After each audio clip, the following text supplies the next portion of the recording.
Hello friends, আমি দেবজ্যোতি। তো আমি একটু আগে ওই ইন্দ্রাণী মুখার্জিকে নিয়ে যে ডকিউ সিরিজটা হয়েছে ওটা দেখছিলাম, ওই শিনাবোরা মার্ডার কেস। তো ওটা নিয়ে আলোচনা করব না, বেসিক্যালি ওটা নিয়ে আলোচনা করার মতো রুচি নেই আমার। মানে পিওরলি একটা ফিকশনালাইজড প্রপাগ্যান্ডা, তো সেটাকে নিয়ে আলোচনা করে সেটাকে ডিগনিফাই করার কোনো মানে হয় না। আমি এমন একটা জিনিস নিয়ে আলোচনা করব যে জিনিসটা আমাদের সোসাইটিতে প্রচণ্ড রকমভাবে বাড়ছে এবং সেটা সম্পূর্ণভাবে সিনেমার সাথে 100% কানেক্টেড। সেটা হচ্ছে মাস গ্যাস লাইটিং। কিভাবে একটা মিথ্যা প্রপাগ্যান্ডাকে বা একটা ঘটনাকে প্রপাগ্যান্ডাইজ করে প্রেজেন্ট করা হচ্ছে। তো দেখুন, আমাদের সোসাইটিতে এখন যেটা হয়ে গেছে সেটা হচ্ছে যে আপনাকে সাইড পিক করতে হবে, এবং এই কথাগুলো আমি আগেও একাধিক ভিডিওতে আলোচনা করেছি যে আমাদের না নিউট্রাল ওয়েতে একটা ঠিক বা ভুল চিন্তা করার ক্ষমতাটা চলে যাচ্ছে আস্তে আস্তে। মানে আপনি নিউট্রাল ওয়েতে যে না এটা ঠিক এটা ভুল, আপনি তার মধ্যে রাজনীতি চলে আসছে, তার মধ্যে জেন্ডার রোল চলে আসছে, তার মধ্যে রিলিজিয়ান চলে আসছে। প্রত্যেকটা ক্ষেত্রে কিন্তু আপনি ক্লিয়ার কাট ওয়েতে কোনটা ঠিক কোনটা ভুল সেটা ভাবতে পারছেন না। আপনাদের মানে কি বলবো, যে চিন্তা শক্তিটা আছে সেটা প্রচণ্ডভাবে একটা ডিস্টর্ট করে দেওয়া হচ্ছে, এবং সেইখানকার ফায়দায় কিন্তু এই জাতীয় মানুষরা তুলছে। দেখুন, এখন প্রত্যেকটা ক্ষেত্রেই আমরা যেটা দেখি যে একটা করে ন্যারেটিভ, এক একটা সিনেমা বা যে কোনো মিডিয়াম, সিনেমা, ওয়েব সিরিজ, যে কোনো, it is promoting a certain kind of narrative. এই যে ফ্রি স্পিচের নামে চারটে গালাগাল দিয়ে দিল বা চারটে অশ্রাব্য কথা বলে দিল, একটা ক্রাশ পেট্রিয়ার্কি বা অ্যান্টি পেট্রিয়ার্কিজমের নামে একটা মেয়ের তার টক্সিক বিহেভিয়ার সেটাকে নর্মালাইজ করা হলো, শুধু নর্মালাইজ না গ্লোরিফাই করা হলো। এগুলো তো আমরা সবসময়ই দেখছি, ওয়েব সিরিজ খুললে, মানে সিনেমা খুললে, ওয়েব সিরিজ খুললে তো সবসময় দেখতেই পাচ্ছি। এবং এটার যে অ্যান্টি ক্রিটিসিজম, এটাকে যদি আপনি ক্রিটিসাইজ করতে যান তাহলে কি, তাহলে হচ্ছেন আপনি মানে আপনি তাহলে সেক্সিস্ট বা আপনি মিসোজেনিস্ট। তো এখানে তো এই একটা জেন্ডার রোল রিলেটেড একটা মানে ন্যারেটিভ তো তৈরি হয়। আবারও আমরা কোন জিনিসটা ভুল কোন জিনিসটা ঠিক আমাদের একটা সাইড পিক করতে হচ্ছে। হ্যাঁ, হয় তুমি আহ, তুমি হয় এটার এগেনস্টে, আর যদি তা না হও তাহলে তুমি মিসোজিনিস্ট, তাহলে তুমি সেক্সিস্ট, তুমি কারণ তুমি হয়তো আপনাকে একটা দিকে যেতে হবে। এবং এটা কিন্তু আমরা প্রত্যেকটা ক্ষেত্রেই দেখি। এই যে ধরুন আজকে কাশ্মীর ফাইলস বা এক জায়গায় একটা Kerala story, this are genuine stories of human suffering. সেটা কতটা সত্যি হয়েছিল কতটা মিথ্যে হয়েছিল, এটা it is a story about human suffering. সেটার ন্যারেটিভটা কি হয়ে গেল যে এটা রুলিং পার্টির প্রপাগ্যান্ডা। একটা দল কি করছে, একটা দল সেটাকে সাপোর্ট করছে। তারা কিন্তু সাপোর্ট করছে যে কারণে, আজকে ধরুন কাশ্মীর ফাইলসকে নিয়ে যারা প্রমোট করেছিল তারা কিন্তু এই যে মানুষগুলো সাফার করেছিল তারা কিন্তু সেই জন্য সাপোর্ট করেনি। তারা সাপোর্ট করেছিল, তারা একটা সার্টেন পলিটিক্যাল আইডিওলজিকে সাপোর্ট করে। এবং যারা এটাকে ক্রিটিসাইজ করেছিল, যারা বলেছিল যে কাশ্মীর ফাইলস প্রপাগ্যান্ডা, এরকম কিছুই হয়নি, মানে ইতিহাসটাকে ডিস্টর্ট করা হচ্ছে এবং রুলিং পার্টি ইচ্ছে করে করছে, তারাও কিন্তু একই ভুলটাই করছে। তারাও কিন্তু রাজনৈতিক দৃষ্টিভঙ্গি দিয়ে দেখছে। তারাও কিন্তু একটা হিউম্যান সাফারিং, অ্যাকচুয়াল একটা মানুষের সাথে, বহু হাজার হাজার মানুষের সাথে একটা খুবই ভয়াবহ ঘটনা ঘটেছে, সেটাকে নিউট্রাল ওয়েতে অবজেক্টিফাই, মানে অবজেক্টিভলি জাস্টিফাই করার ক্ষমতা কিন্তু নেই। মানে আপনাকে হয় এটার প্রো, তাহলে আপনি একটা সার্টেন পলিটিক্যাল আইডিওলজিতে, নাহলে আপনি এটার অ্যান্টি, আপনি আবারও সেই একটা সার্টেন পলিটিক্যাল আইডিওলজিকে একটা আর অন্য রকমের পলিটিক্যাল আইডিওলজি নিয়ে খণ্ডন করছেন। আপনার কিন্তু অ্যাকচুয়ালি সিচুয়েশনটা ইভ্যালুয়েট করতে পারছেন না।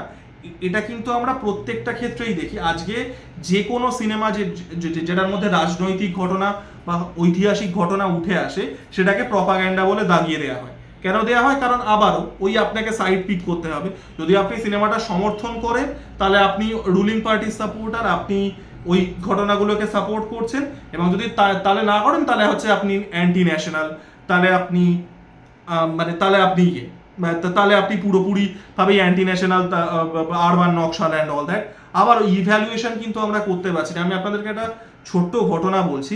ধরুন সন্দেশখালিতে কি হচ্ছে আমরা সবাই জানি, এটা মানে আমি আর এখানে আলোচনা করছি না। আজ থেকে 15 বা 20 বছর বাদে যদি সন্দেশখালি নিয়ে সিনেমা হয়, সেখানেও একটা খুব সিগনিফিকেন্ট মানুষ বলবে এটা প্রপাগ্যান্ডা। কারণ এইভাবেই আমাদেরকে ম্যানিপুলেট করা হয় মিডিয়ার মাধ্যমে। কারণ কি, সত্যি ঘটনাগুলো যদি তুলে উঠে আসে তাহলে একটা সার্টেন সেকশন মানুষের তো একটা, তাদের তো রাজনৈতিকভাবে প্রেশার, তো তারা কিন্তু সেই ন্যারেটিভটা তৈরি করবে। তো আজ থেকে 20 বছর বাদে যদি সন্দেশখালী নিয়ে সিনেমা হয়, 20 বছর বাদে এসে এই ভিডিওটা দেখে যাবেন, সেখানে দেখবেন খুব সিগনিফিকেন্ট অ্যামাউন্টের মানুষ তারা বলবে এটা প্রপাগ্যান্ডা।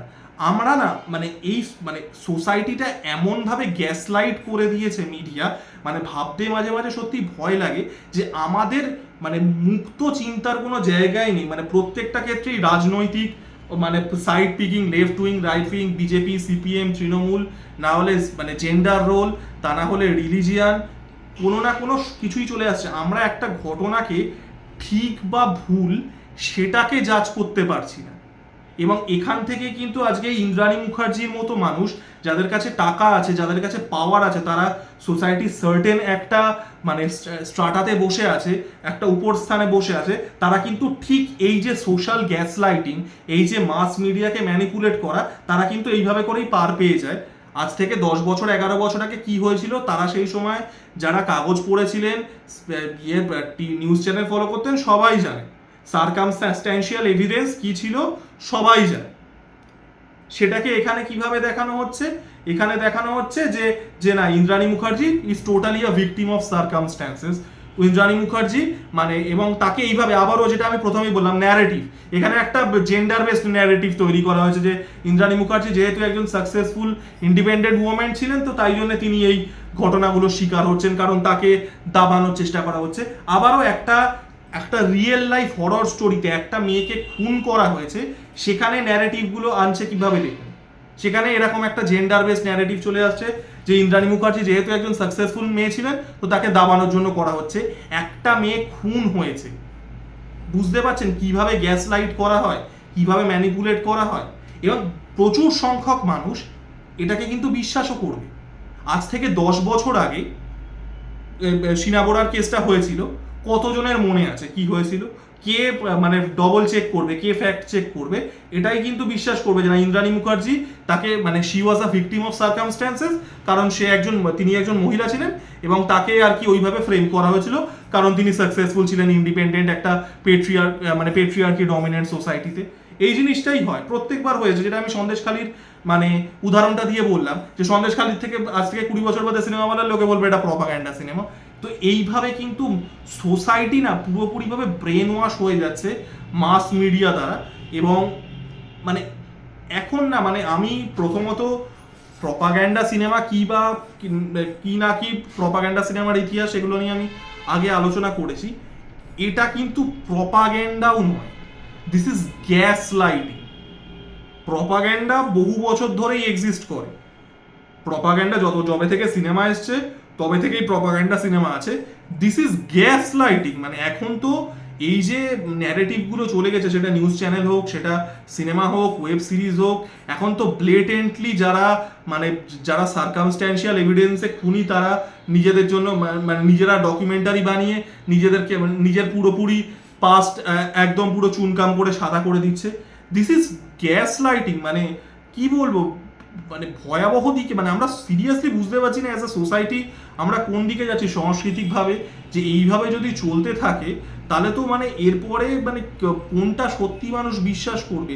আর সব থেকে যেটা বড় কথা, যেটা আমি বারবার করে বলছি, এই সবের মধ্যে কিন্তু আমাদের যে অ্যাকচুয়াল কোনো রকম বায়াস, কোনো রকম রাজনীতি, জেন্ডার রোল, কোনো রকম আপনি এই পার্টির সাপোর্টার, ওই পার্টির সাপোর্টার, আপনি পেট্রিয়ার্ক, আপনি মিসোজিনিস্ট, আপনি আসল যে ঘটনাগুলো ঘটছে আমাদের সোসাইটিতে, এত খারাপ খারাপ ভয়াবহ ঘটনাগুলো, আমরা সেগুলো ইভ্যালুয়েট করতে পারছি না, আমরা সেগুলো মানুষের মতো ভাবতে পারছি না।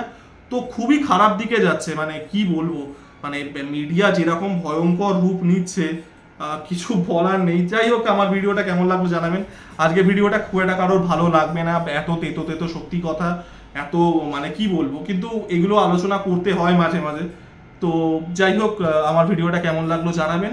লাইক, কমেন্ট এবং সাবস্ক্রাইব করে আমার পাশে থাকুন। ধন্যবাদ।